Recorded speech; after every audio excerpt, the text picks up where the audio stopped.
પૂજ્યપાદ આનંદ ઘનજી ભગવંત સવારે ઉઠતા ત્યારે એમનો સંતારો લિટરલી નીચોવાય એટલો ભીનો થઈ જાય.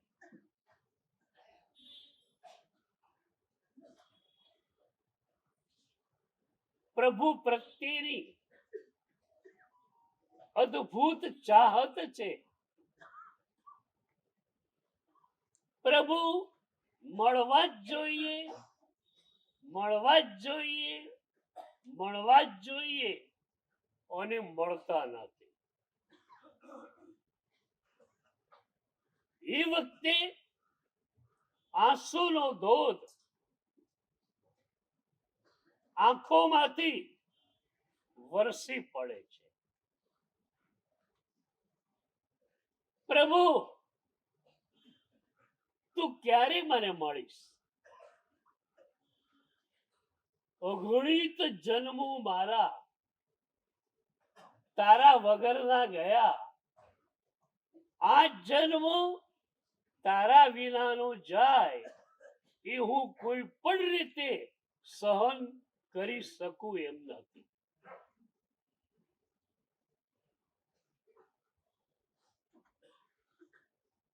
વિરહનું, વિરહ વ્યથાનું એક્સ્ટ્રીમ પોઈન્ટ જે છે એ જ મિલનનું પ્રારંભ બિંદુ છે. પ્રભુ મળે, અત્યારે મળે, નાવ એન્ડ હિયર.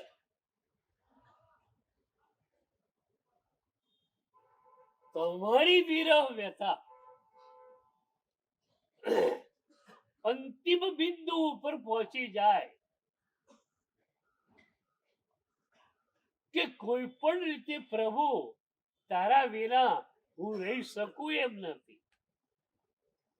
હવે એક ક્ષણ પણ તારા વિના રહેવું મારા માટે અશક્ય છે.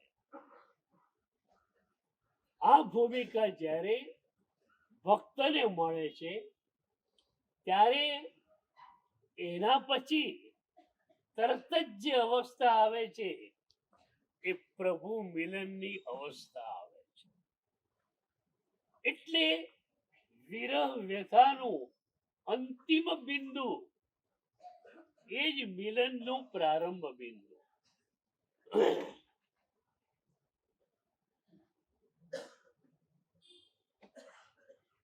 વિરહ વ્યથા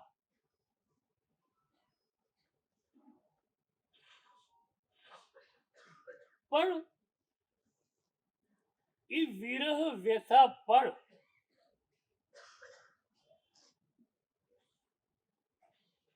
સદગુરુ દ્વારા આપણને મળેલી હોવી જોઈએ. એકલી વિરહ વ્યથા હશે તો કામ નહીં ચાલે. શું અગણિત જન્મોમાં પ્રભુ માટે આપણે નહીં રડ્યા હોઈએ? શું લાગે છે તમને? આ જન્મની વાત છોડું, અતીતની યાત્રામાં પણ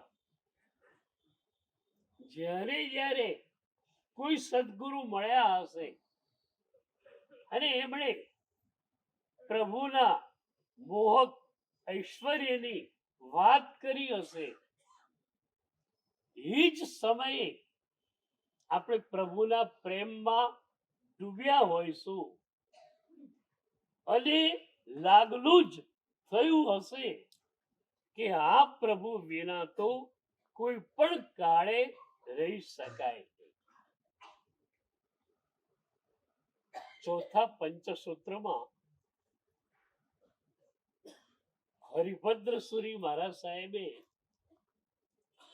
બે શબ્દો આપ્યા, અભિવ્રજ્યા અને પ્રવ્રજ્યા. સ એવમ અભિપવ્યયે સમાણે સુવિહ ભાવો ક્રિયા ફલેણ ચુચ્ય. બે શબ્દો આવ્યા, અભિવ્રજ્યા પ્રવ્રજ્યા. અભિવ્રજ્યા એટલે પરમાત્માનું પરમ સંમોહન. એવું એક સંમોહન, એવું આકર્ષણ થઈ જાય કે તમે પ્રભુ વિના એક ક્ષણ રહી શકો નહીં.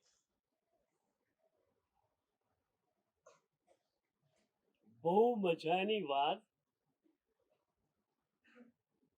હરિભદ્ર સુરી ભગવાને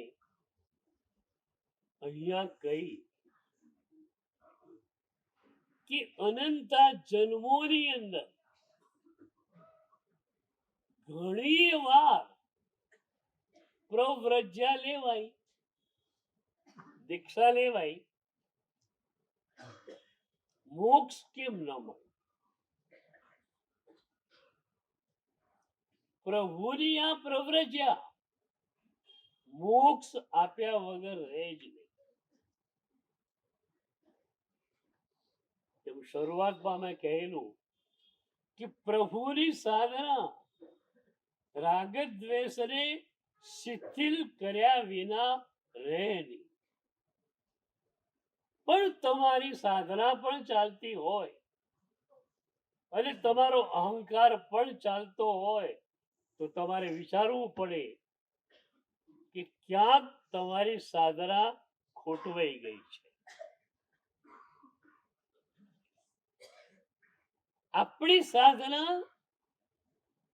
આ રીતે ખોડંગાઈ રહી છે, એનું દર્દ મહોપાધ્યાય યશો વિજય મહારાજાને થયું. અને એમણે આપણા વતી પ્રભુને પ્રાર્થના કરી, તપ જપ કિરિયા મોહ તોફાને નાવ ન ચાલે માને. તપ જપ મોહ મહા તોફાને. પ્રભુ સંસારમાં હતો, અહંકાર મારી પાસે હતો, મારી પાસે આટલી સંપત્તિ છે, મારી આવી પ્રતિષ્ઠા છે. સંસારમાં હું હતો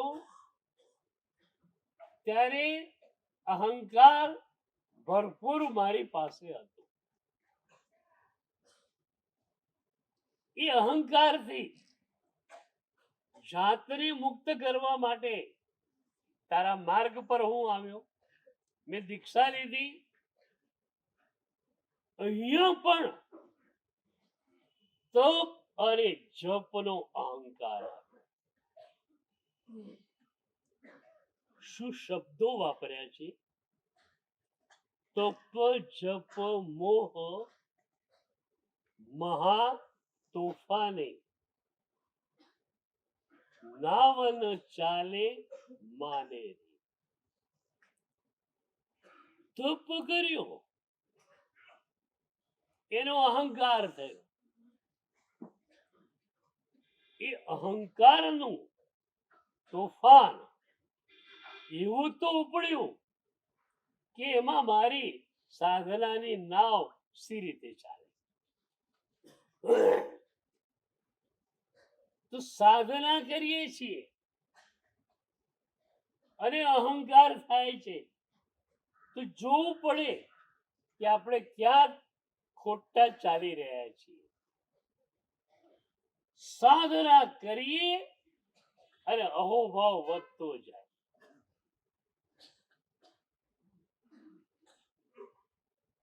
એક નાનો દીકરો 13-14 વર્ષનો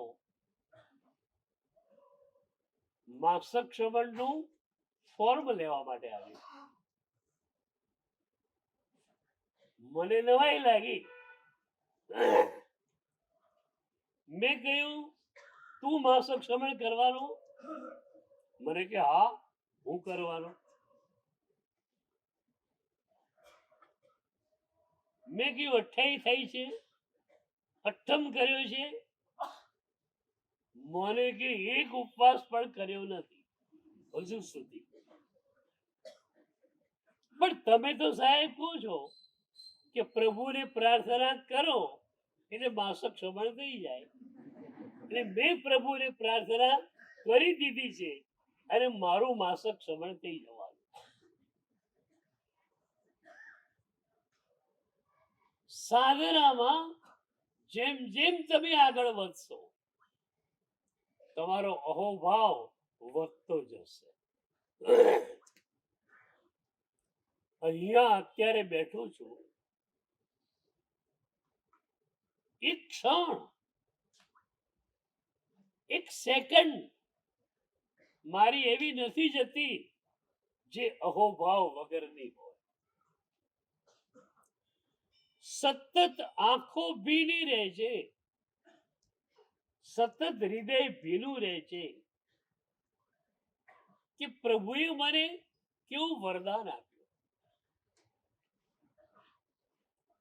મેં દીક્ષા લીધી 11 વર્ષની ઉંમરે. ત્યારે દીક્ષા એટલે શું એ પણ મને ખબર નહોતી.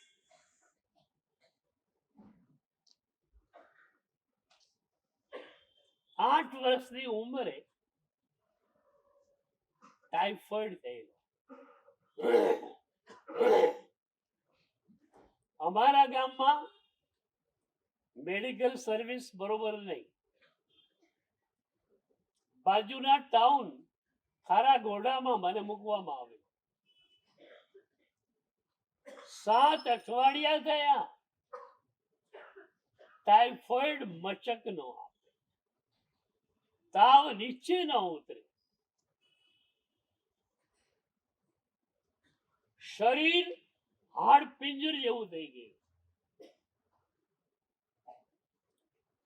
એ વખતે મારી આંખમાં આંસુ. મારી જન્મદાત્રી મારી આંખમાં આંસુ.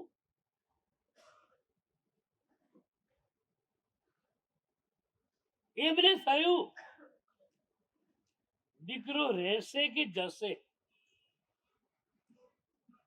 7 અઠવાડિયા થઈ ગયા, તાવ મચક આપતો નથી. શું થશે? માં પ્રભુની ભક્ત હતી.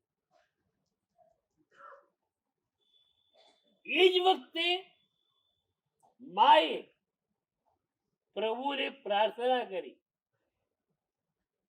કે પ્રભુ, આ દીકરો મારો જીવી જાય તો તારો.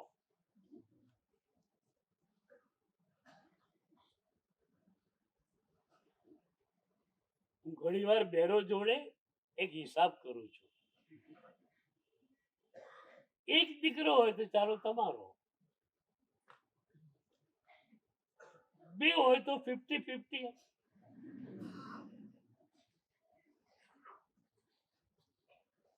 હમણાં ભવ્યનું મુહૂર્ત નીકળ્યું દીક્ષાનું. ભવ્ય એના માત પિતાનો એકનો એક દીકરો છે અને એકના એક દીકરાને માત પિતા પ્રસન્નતાથી પ્રભુ શાસનને સમર્પિત કરી રહ્યા. આ સમર્પણ એ જ જીન શાસન છે.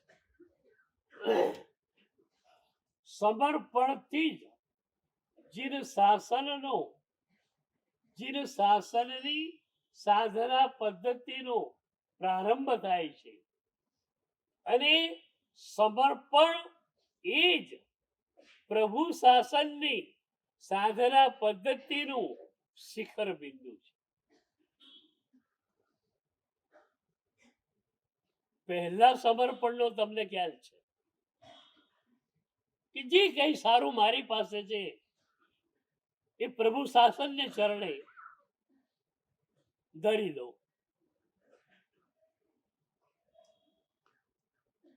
વર્ષે કરોડો નહીં, અબજો નહીં, ખર્વ અને નિખર્વની સંપત્તિ તમે લોકો પ્રભુ શાસનને ચરણે ધરો છો. આ સમર્પણથી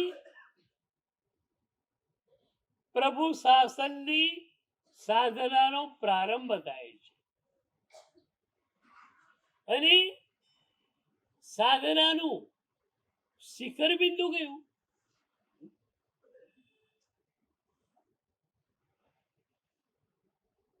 પ્રભુના વચનો છે. તું તારા સ્વરૂપમાં સ્થિર થા. એ પ્રભુની નિશ્ચય આજ્ઞાને આપણે સમર્પિત થઈએ એ સમર્પણનું શિખર બિંદુ.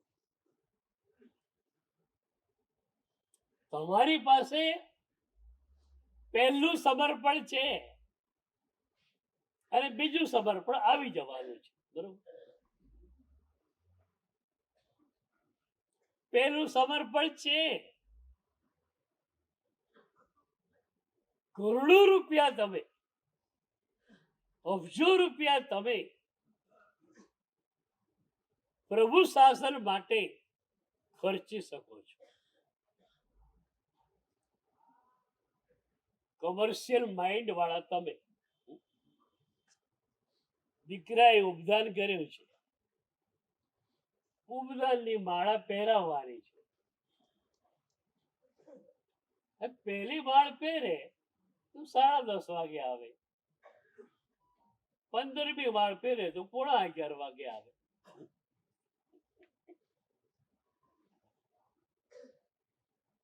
તમે કમર્શિયલ માઇન્ડ વાળા દીકરાને કહેતા નથી કે બેટા આમાં બહુ ફરક પડતો નથી, 5 કલાકનો જ ફરક પડવાનો છે, 15મી માળ તારી લઈ લઈશ. નહીં, ત્યાં તમારી પાસે કમર્શિયલ માઇન્ડ છે જ નહીં.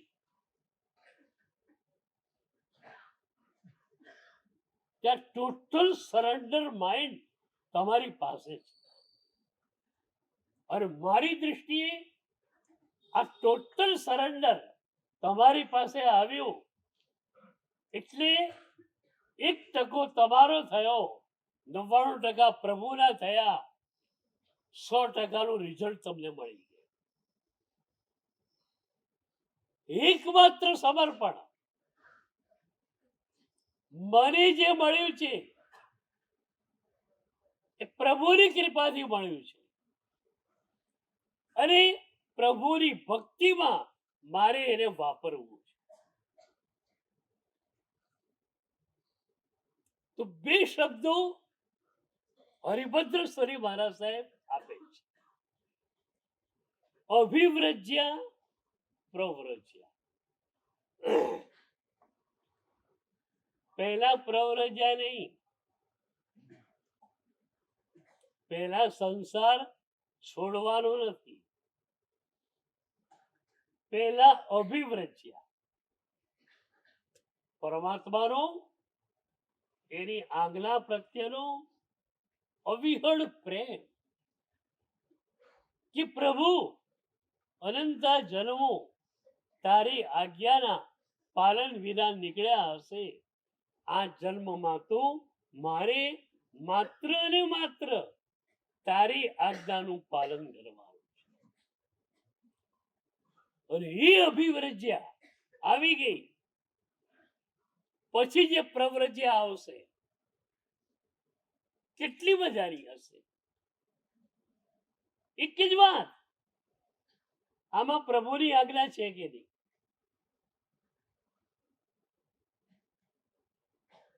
દસમી ક્યારેક સૂત્રોમાં એક સરસ સંવાદ ગુરુ શિષ્યનો આવે છે આમ તમે પણ ટેમ્પરરી શિષ્ય જ ગણાવો ને, પરમેનન્ટમાં નહીં પણ ટેમ્પરરી તો ખરા ને, એમાં તો આ પાડો પણ.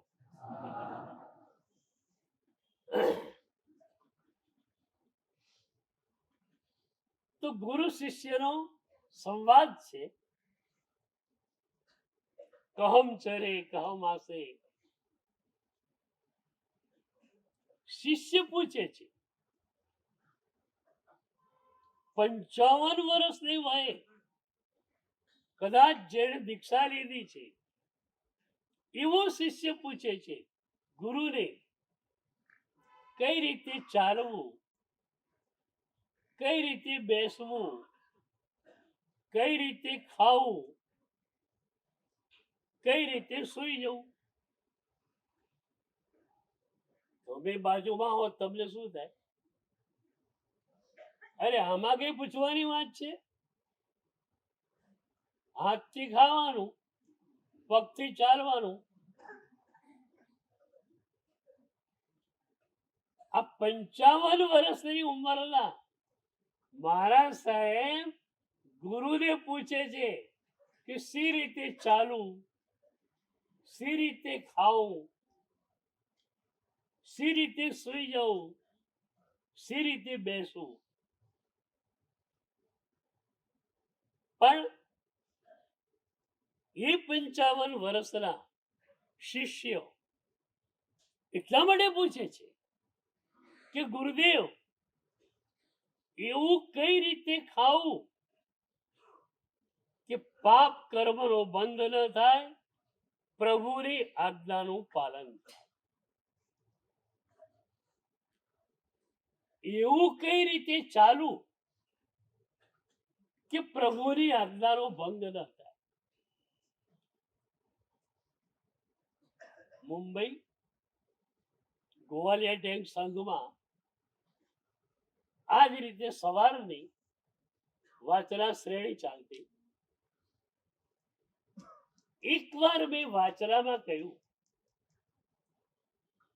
કે ઈર્યા સમિતિ તમે પાળો, જોઈને તમે ચાલો તો કેટલા બધા લાભ તમને મળે. મેં કહેલું કે ઈર્યા સમિતિ પૂર્વક તમે ચાલો એટલે પ્રભુની આજ્ઞાનું પાલન થાય. બીજું, દૃષ્ટિ સંયમ મળે. આંખ એક જ ફોકસમાં બરોબર તણાયેલી રહે. અને ત્રીજી વાત, વિચારો બિલકુલ હટી જાય.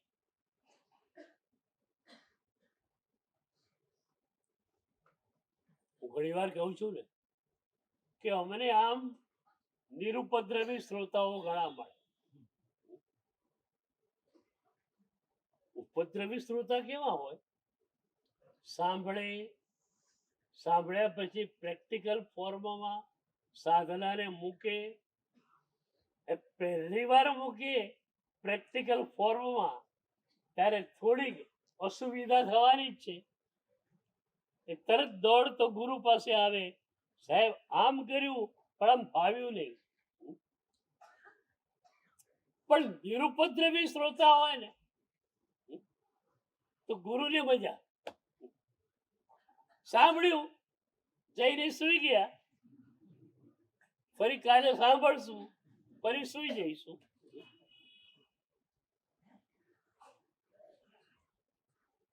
સુરતની અંદર તો મારે ઉપદ્રવી શ્રોતાઓ જોઈએ.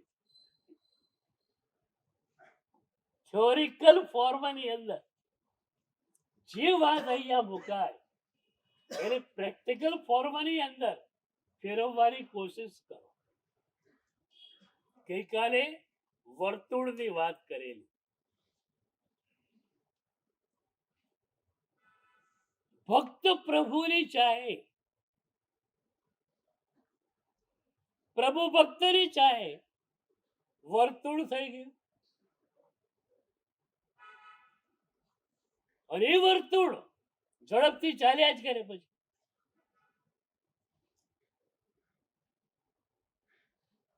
પ્રભુની બાજુથી કામ ચાલુ જ છે. પ્રભુ તમને ચાહી જ રહ્યા છે. તમે નરક અને નિગોદમાં હતા, હું પણ નરક અને નિગોદમાં હતો, ત્યારે પણ પ્રભુ મને ચાહતા હતા. અને પ્રભુની એ ચાહત, પ્રભુનો એ પ્રેમ, પ્રભુની એ કૃપા મને અહીં સુધી લઈને આવે. મારું કશું જ નથી, માત્ર બધું પ્રભુનું છે. આપણે કરીને શું કરીએ? રાગ અને દ્વેષમાં લપેટાયેલા આપણે કરીને શું કરીએ? પણ પ્રભુ કરે ત્યારે તો પ્રભુ તરફથી પ્રેમ ચાલુ છે. અનુભવ થાય છે આમ, પ્રભુ મને ચાહે છે, આ અનુભવ થાય છે. હમણાં ચા પીશો તરત જ અનુભવ થશે. ત્યાં તો ટેસ્ટી છે અને ખાંડ બરોબર ન હોય તો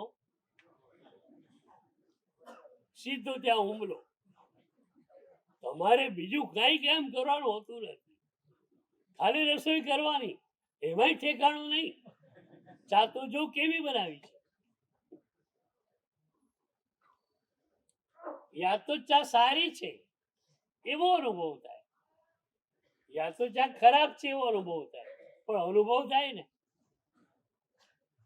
એવી રીતે પ્રભુના પ્રેમનો અનુભવ થયો. હું એ વાત કરતો હતો કે પ્રભુના પ્રેમને એક એક ક્ષણે હું માણી રહ્યો છું, સતત આનંદમાં. કારણ પ્રભુએ મને આટલું બધું આપ્યું. મારા જેવા નાચી જ માણસને પ્રભુએ પોતાની સાધના આપી, પોતાનું શ્રામણ્ય આપ્યું. આ પ્રભુના ઋણમાંથી મુક્ત કઈ રીતે થઈ શકાય? 24 કલાક એક એક ક્ષણ તમે અપ્રમત્ત રહો, પ્રભુની આજ્ઞાનું પાલન કરો, તો જ તમે પ્રભુના ઋણમાંથી મુક્ત બની શકો.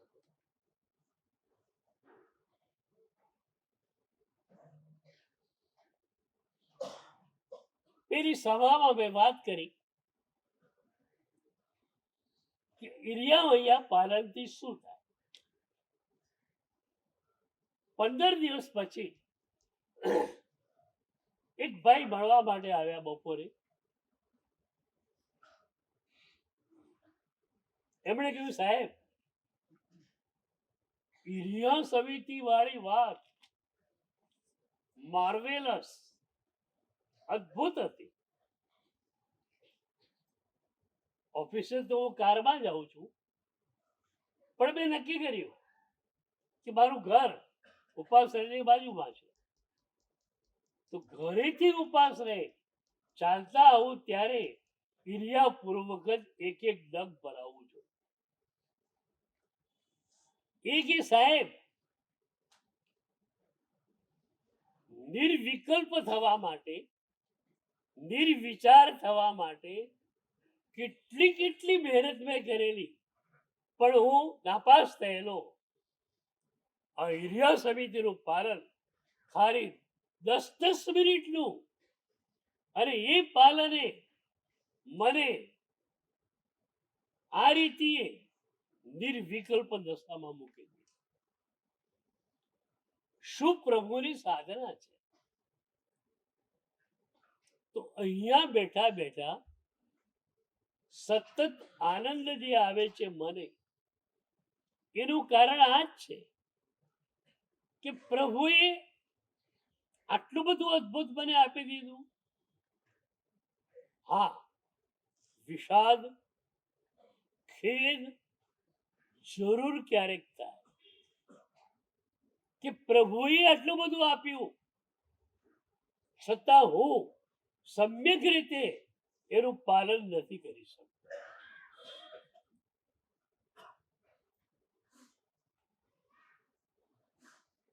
પ્રભુ મળે, અભિવ્રજ્યા, પ્રભુની પ્રાપ્તિ, પ્રવ્રજ્યા, પ્રભુના શ્રામણ્યની પ્રાપ્તિ. પ્રભુ સી રીતે મળે? મીરાને કોકે પૂછેલું કે તું નાનકડી દીકરી, તને પ્રભુ ક્યાંથી મળી ગયા? જેને પૂછ્યું એની ઈચ્છા પ્રભુ મિલનની હતી. તો એને થયું કે મીરા જેટલી નાનકડી છોકરી એ પ્રભુને પામી શકે, ટેકનિક શું છે? તો મીરાને પૂછ્યું કે તને પ્રભુ કઈ રીતે મળ્યા? સાચું કહેજો. ગામમાં સામાન્ય દુકાનમાં રહેલો માણસ સુરત આવે અને ફટાફટ નવો ફ્લેટ લઈ લે, નવી ઓફિસ, કરોડો રૂપિયાનો માલિક થઈ જાય. તમને જાણવાની ઈચ્છા થાય ને ક્યારે તે કર્યું શું? પણ કોઈ મારા સાહેબને પૂછવા ગયા કે સાહેબ એવું શું થયું કે પ્રભુએ તમને સિલેક્ટ કર્યા અને અમને સિલેક્ટ નહીં કર્યા? ગયા પૂછવા. પેલો ભાઈ મીરાને પૂછે છે કે તું નાનકડી દીકરી, તે એવું તો શું કર્યું કે પ્રભુ તને મળી ગયા? ત્યારે મીરાએ કહેલું, અંશુઓન સીચ સીચ પ્રેમ બેલી બોલ. આંસુના ઘડે ઘડા ઠાલવ્યા છે ત્યારે પ્રભુ મળ્યા છે. પેલાને ખરેખર પ્રભુ જોઈતા હતા. એટલે કે ચલો આંસુના ઘડે ઘડા પ્રભુને આપી દઈએ. કેટલા ઘડા બોલો? કેટલા ઘડા આંસુથી પ્રભુ રીજે? એ વખતે મીરાએ કહ્યું કે જેટલા ઘડા આંસુથી તમારો અહંકાર ભૂસાઈ જાય, વિલુપ્ત થઈ જાય, એટલા જ આંસુની જરૂર છે. એ પછી વધારાનું એક પણ અશ્રુબિંદુ જોઈતું નથી. તો આજનો ક્રમ સમજાયો. પ્રભુ પાસે ગયા, આંખોમાંથી આંસુ સરે. પ્રભુ આરાધના કરું છું, સાધના કરું છું, પણ અહંકાર આવે છે.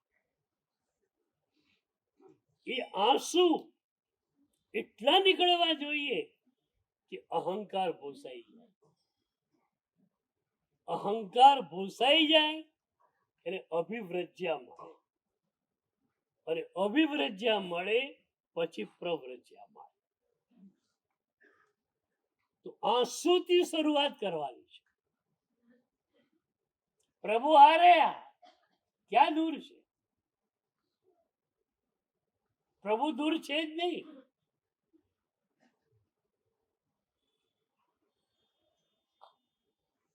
એક ફિલોસોફરે કહેલું, he is closer to my name. મારી જાત કરતા પણ, મારા નામ કરતા પણ વધુ નજીક મારા ભગવાન છે. તો તમારા માટે આજે બહુ સહેલી વાત કરી. ગઈકાલે પ્રાર્થનાની વાત કરેલી, આજની વાત આંસુની છે. પ્રભુની પાસે ગયા, ખરેખર ભીના તમે બન્યા, શરૂઆત થઈ ગઈ મજાની. જીન શાસ્ત્ર મળ્યું,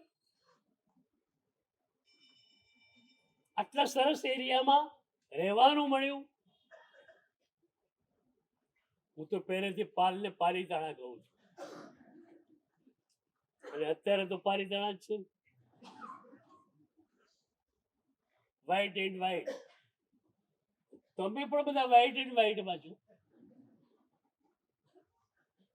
આ કચડો કાઢી નાખીએ શું થઈ જાય?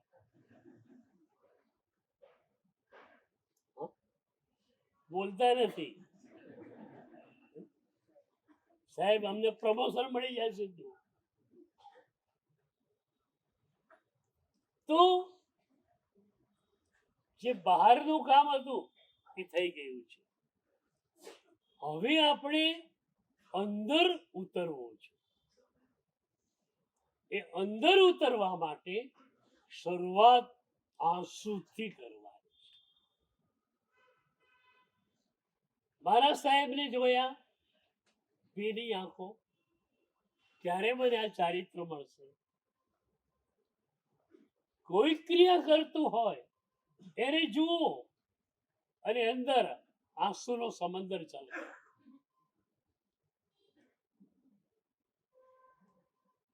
તો આંસુનો સમંદર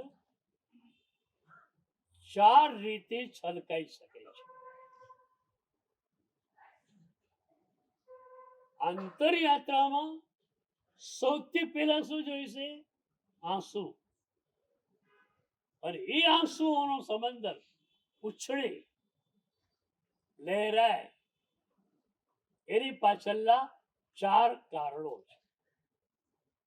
એ 4 કારણ દ્વારા તમારો ભીતરનો દરિયો લહેરાય છે. તો એ 4 કારણો કયા એની વાત